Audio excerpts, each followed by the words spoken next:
माजी पंतप्रधान डॉक्टर मनमोहन सिंग यांच्या निधनानं अवघा देश स्तब्ध झालेला आहे। अवघ्या जगभरातनं खरं तर त्यांच्या आठवणींना उजाळा दिला जातोय। जगभरातल्या प्रमुख नेत्यांनी सुद्धा डॉक्टर मनमोहन सिंग यांना श्रद्धांजली अर्पण केली आहे। डॉक्टर मनमोहन सिंग यांच्या पार्थिवावर आज दिल्लीमध्ये अंत्यसंस्कार केले जाणार आहेत।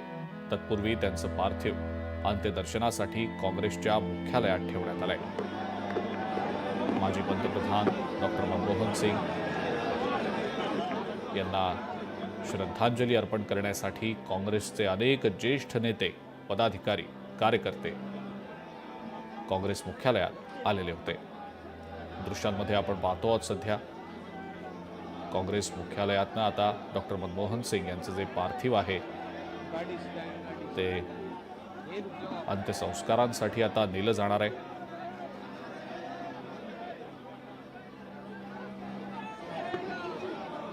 काँग्रेसचे जवळपास सर्वच महत्त्वाचे नेते, पदाधिकारी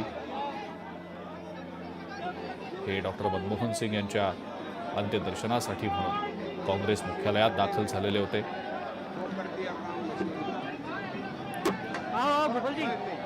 नहीं ऐसे निकल जाएंगे ना बाहर। वो तो लीडर्स तो गए भाई साहब, तभी तो हम रुके इतनी देर। लीडर्स तो गए।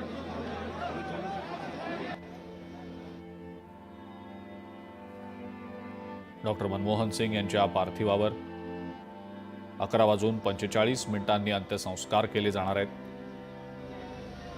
आताच काही वेळापूर्वी काँग्रेस कार्यालयातून डॉक्टर मनमोहन सिंग यांच्या अंत्ययात्रेला सुरुवात झालेली आहे। दिल्लीमधल्या निगमबोध घाटावर माजी पंतप्रधान डॉक्टर मनमोहन सिंग यांच्या पार्थिवावर अंत्यसंस्कार केले जाणार आहेत। मनमोहन सिंग यांच्या निधनावर संपूर्ण देशभरातून सध्या शोक व्यक्त होतोय, दुःख व्यक्त होतंय।